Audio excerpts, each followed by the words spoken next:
Hola chicos, ¿qué tal? ¿Cómo están? El día de hoy, el día de hoy les tengo una actividad con respecto a la clase número 2 de biología, la cual según el sílabo pues tiene como nombre o tiene como tema el origen de la vida. Muchos han sido los científicos que han hablado sobre el tema, unas teorías más certeras, otras más desfasadas, sin embargo han tenido cierta importancia en lo que es la historia, ¿sí? Bueno, para comenzar tenemos que mucho se ha hablado sobre los seres vivos y el origen de la vida. Como ven acá tenemos un mapa de conceptos que de manera práctica les va a sintetizar un poco la información. En esta oportunidad tenemos que el origen de la vida se ha propuesto en teorías científicas como la abiogénesis, la panspermia y el origen químico. Dentro de la abiogénesis tenemos que pues es el nacimiento espontáneo de la vida o de los seres vivos a partir de materia inorgánica o materia inerte. Llámese materia inerte lo que no tiene vida, ¿cierto? Bueno, esta teoría fue descartada cuando nació la generación espontánea. La generación espontánea pues básicamente trata de que existe vida a partir de otra vida. Bueno, siguiendo el orden de ideas tenemos la panspermia y el origen químico, llamada también la teoría de los coacervados, que tiene que ver un poco sobre lo que es la teoría molecular.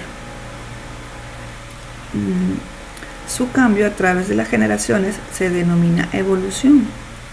Existen tres teorías que se han enmarcado sobre el paso de la evolución para trazar su origen de la vida.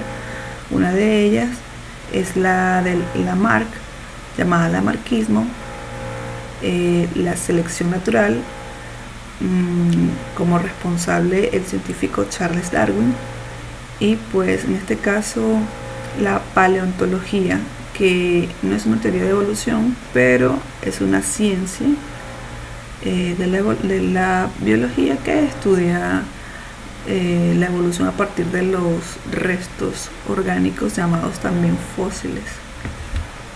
Siguiendo con el orden de ideas tenemos la generación espontánea. Bueno, es una teoría bastante obsoleta.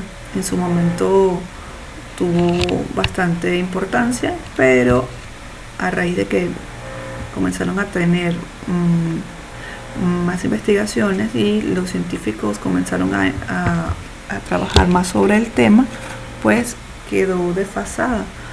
Aquí la generación espontánea dice que el origen de la vida, que sostenía ciertas formas de vida, surgían de manera espontánea a partir de materia orgánica e inorgánica, o también la combinación de ellas dos. Tenemos la panspermia, que es una hipótesis o una teoría del origen de la vida que habla sobre la vida de la Tierra, la cual provenía de una semilla implementada por los extraterrestres. Bueno, hasta ahora, en este año, el 2020, todavía no ha tenido mucha credibilidad este tipo de teorías. En ese caso, pues al parecer, no tenemos ningún indicio de que sea verdadera, totalmente falsa en realidad. Tenemos la teoría de los coacervados. Presten atención, chicos. Dice que Oparin, el científico Oparin, fue el propulsor de esta teoría. En un principio, las sustancias proteicas se hallaban disueltas en una solución. Más tarde comenzaron a agruparse entre sí formando moléculas que se separaron de la disolución de manera de pequeñas gotas que flotaban en el agua.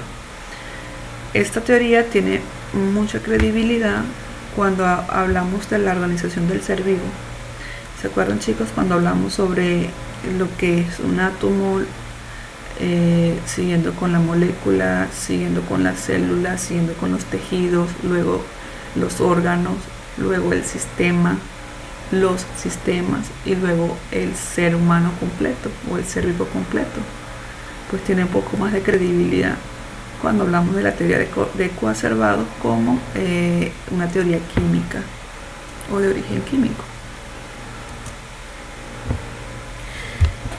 Tenemos aquí a Pasteur. Pasteur fue una de las personas o científicos que hablaron sobre la generación espontánea.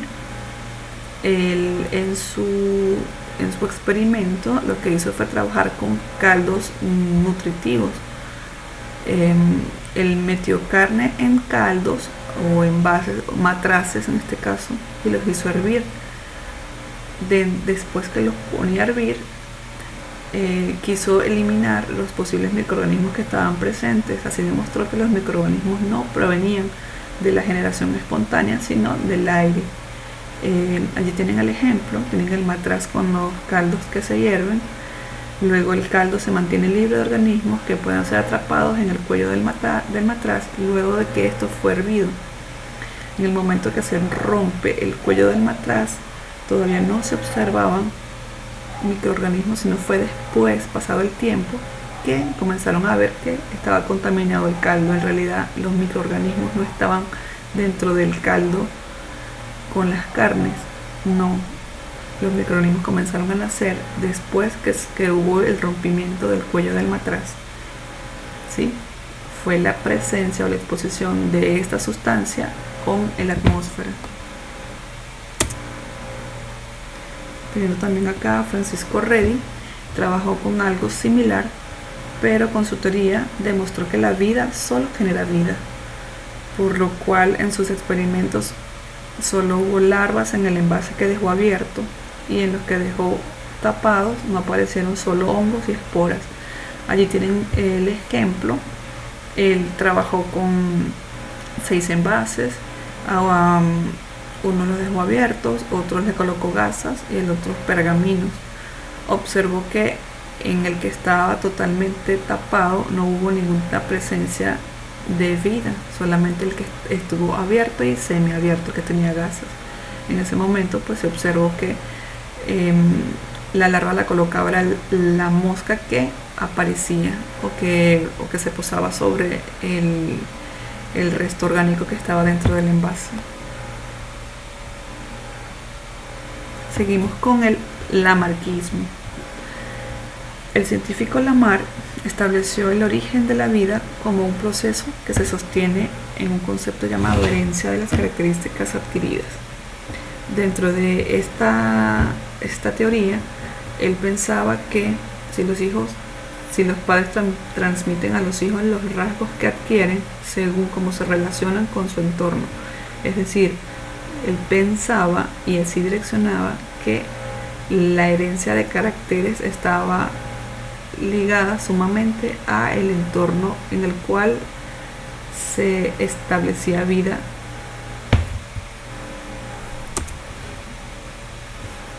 Siguiendo con la selección natural, esto fue una teoría propuesta o promulgada por el naturalista Charles Darwin. Él decía que las diversas especies biológicas comparten una descendencia en común que se ha ido ramificando a través de la evolución. Bueno, ha tenido mucha credibilidad en su tiempo también. Ha tenido bastante evolución con respecto a que venimos de otras especies. También fue en su momento también bastante criticada y por otros también acertada. Tenemos por acá la paleontología. Si bien cierto, la paleontología no es una teoría de origen de la vida, sin embargo es una ciencia que estudia los seres orgánicos que habitaron la Tierra en épocas pasadas, en cuyos restos se encuentran los fósiles. Totalmente comprobable también. tenemos por acá, no podemos dejar pasar el microscopio. Pues el microscopio es un aparato que ustedes saben que sirve para observar pequeñas y microscópicas muestras, ¿sí? El creador del microscopio fue Anton van Leeuwenhoek.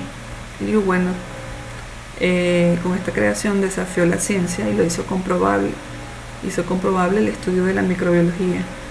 En su momento observó que no estábamos solos, que estábamos rodeados de minúsculas representaciones de vida. Como actividades, luego de haber hecho o revisado o leído la teoría, tenemos una actividad bastante sencilla, ¿sí? Dice así: luego de haber leído las teorías, puedes contestar con tus propias palabras lo siguiente. Para ti, ¿qué es la vida? ¿Cómo y cuándo se originó la vida? ¿Solo hay vida en la Tierra? ¿En qué somos distintos a otras especies? Esos son 4 interrogantes que deben darle respuesta luego de haber leído la teoría anterior, y básicamente es de manera personal. La segunda actividad dice: clasifica el origen de la vida según la siguiente descripción. Yo le estoy dando a ustedes allí 4 imágenes, de los cuales equivale a 4 tipos de teorías. Ustedes van a identificar a la cual nos estamos refiriendo en ese momento, ¿sí? Tenemos 4 actividades o 4 imágenes que hemos visto con la narración de este video en el anterior escrito. Ya para culminar, chicos, como siempre, pues les dejo una frase de Albert Einstein. Dice lo siguiente: intenta no volverte un hombre de éxito, sino volverte un hombre de valor. Muchísimas gracias, chicos. Hasta luego. Hasta pronto.